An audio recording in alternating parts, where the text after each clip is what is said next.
Tu es parti en Chine pendant quelques années. Tu Ouais. n'as pas pu arriver à ta mission à cause des communistes.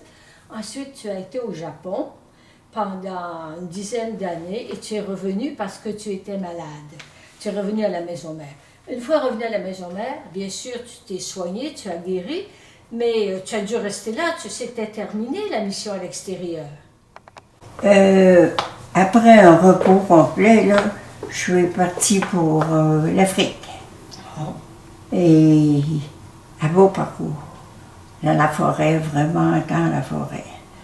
Et puis, là, un beau parcours, ben, comme toujours, l'épreuve me suivait, hein, incapable de maîtriser la langue.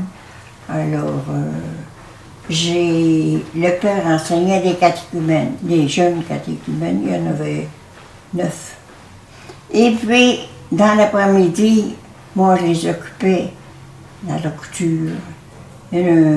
J'appellerais ça un mini-foyer.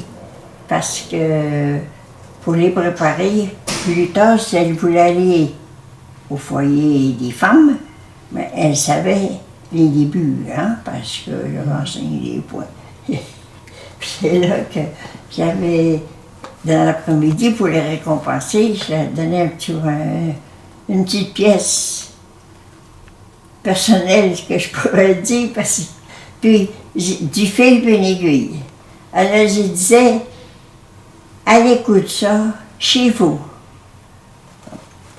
Quelques jours après, j'ai dit, avez-vous fini? Et on dit oui.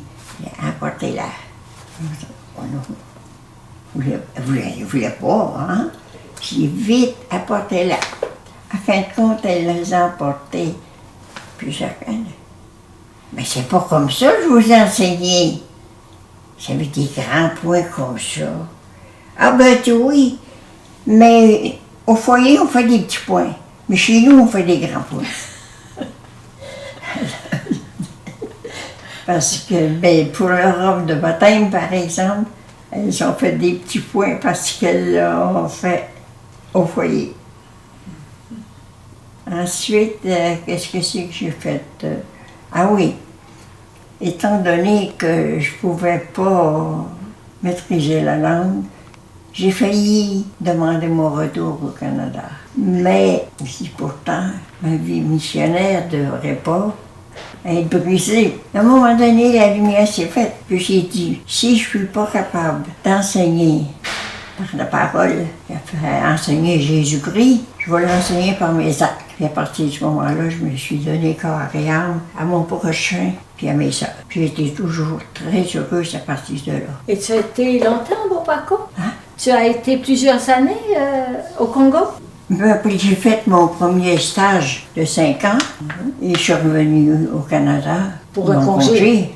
Je suis revenue à la maison mère et puis c'est là que je me suis offerte pour le Rwanda. Et là, c'était mourant parce que quand on connaît Gilbert Giroux, qui était supérieur général, un jour, j'ai été à écrire à Jordan Goyette en Afrique.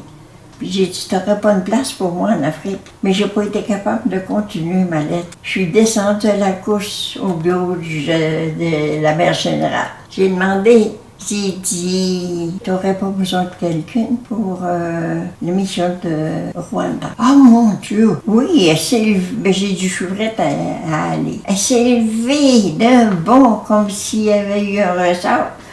Elle vient me trouver, m'embrasser chaleureusement. Oui, oui, tu vas aller, mais temporairement. Parce que j'allais pour aider à préparer le noviciat. Oh, puis, entre parenthèses, ce Saint-Pierre m'avait dit, t'es pas une sœur à mettre à un noviciat. Alors, là, par exemple, j'ai visité les collines parce que le Rwanda est appelé la Suisse africaine parce qu'il y a toutes les collines. Là, j'étais une présence à la maison. Mais dans les après-midi, j'allais visiter dans les collines avec un interprète. Et puis, j'allais visiter aussi les Hébreux.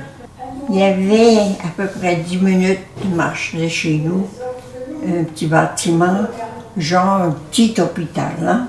Ils guérissaient pas les lépreux, Mais Il les maintenait en vie.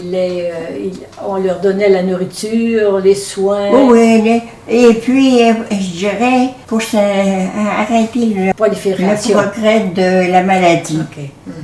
Et puis, parce que j'allais, puis je leur donnais des chapelets. Un chapelet. Il était dehors, fait que tout à coup, j'entends crier une voix d'homme. Moi, j'ai eu peur. Fait que mon interprète a dit, il n'y a pas besoin d'avoir peur. Elle dit, c'est un lépreux qui crie, moi aussi j'en veux. Alors, j'ai donné, hein. Mais j'ai aimé ça. Mais avant d'arriver à l'endroit des lépreux, c'était des petits chemins comme ça, là. Ça m'a pris 5 fois. La première fois, je retournais tout de suite. La deuxième fois, un petit peu plus loin. Ça m'a pris du temps avant de me rendre jusque-là parce que c'est des lépreux, hein. J'avais peur, je sais pas, je me sentais pas peur, mais j'étais pas sûre. Là, j'ai bien aimé ça aussi. Et puis, tu vas voir, ils ont fait des sandales avec les vieux pneus d'automobile. Puis ils étaient heureux, ils étaient dehors, là. Puis ils étaient bien heureux.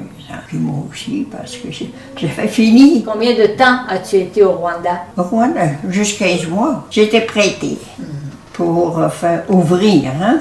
Parce qu'il y avait Jean de Goyette, Véronique, Doris et moi. J'ai bien aimé ça. Je serais prête à y retourner, mais c'est impossible. Mais comme j'ai resté juste 15 mois. 15 mois. Oui. Et puis là, Gilbert Chauveau m'a dit, reviens dans le temps que c'est beau aux deux bouts.